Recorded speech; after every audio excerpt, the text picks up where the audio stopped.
வணக்கம். இன்றைக்கி ஸ்ரீ நந்தி தேவர் பூஜையும் அதன் பலனும் பற்றி நம்ம இன்றைக்கி பார்க்கலாங்க.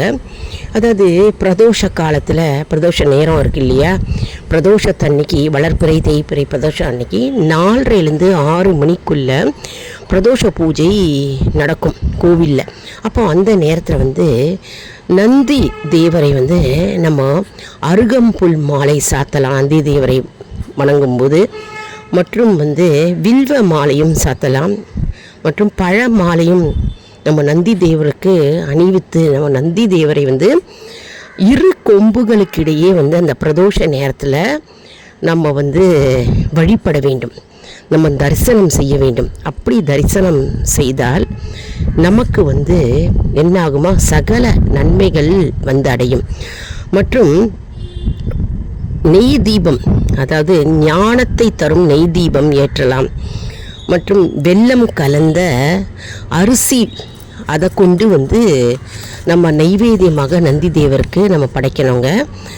மேலும் பிரதோஷத்தன்னைக்கு அர்ச்சனை நம்ம செய்யும்போது, நந்தி தேவருக்கு நம்ம அர்ச்சனை செய்யும்போது நமக்கு செல்வமும் சந்தானமும் குன்றாத நிலையும் நமக்கு கிடைக்கும். அது மட்டும் இல்லைங்க, ஆயுள் விருத்தியும் கிடைக்கும், மன நிம்மதியும் மன அமைதியும் நமக்கு கிடைக்கும்.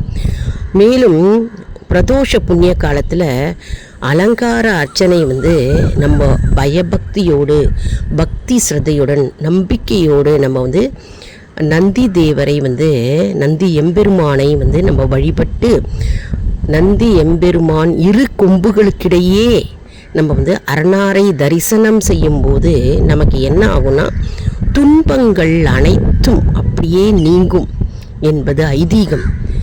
மற்றும் நமக்கு மங்காத புகழ் கிடைக்கும், மன வலிமை கிடைக்கும்.